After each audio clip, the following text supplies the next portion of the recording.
Институционален молк по загрижувачките тонови од Европската комисија, критики за Македонија, сериозни слабости на клучни полиња. Европската комисија оцени дека нема напредок во независноста на судството, недостиг на кадар и средства, како и буџет за судство кој изнесува подзаконскиот минимум. Од владата за ТВ24 најавија пресконференција зутра. До сега нема став од Министерството за правда, Судски совет, Совет за јавни обвинители, Академијата за суди и јавни обвинители. Додека институциите молчат, опозицијата обвинува. Владачката ВМРО-ДПМН вели дека тоа се наследени проблеми. Опозицијската СДСМ се согласува со забелешките и го потврдува застојот на земјата во процесот на европските интеграции.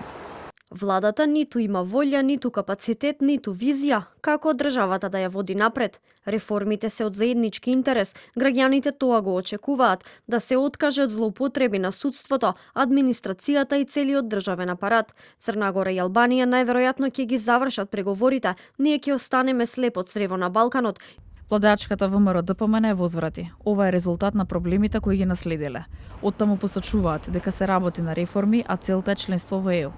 Сметаме дека е реален, има многу работи кои се заостанати и резултат на проблемите кои ги наследивме, но ќе работиме посветено на реформите и неопходните чекори за просперитет и добробит на земјата и нашите граѓани. Наша цел е членство во ЕУ, а ние ќе бидеме спремни за тоа кога ЕУ ќе биде спремна да не прими. Според аналитичарот Љулјзин Фаризи, вели дека треба да се извлечат поуки и да се следат модулите на државите во регионот, Романија, Хрватска како и Албанија.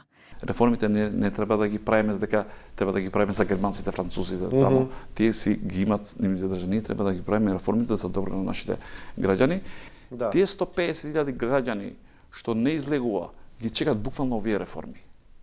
Тие 150.000 очекуваа нешто во овие години. Пример за ВМРО-ДПМН што не го гласа, ги чекат овие реформи. Јас ви верувам дека ако тие ги прават овие реформи, особено да направиме ние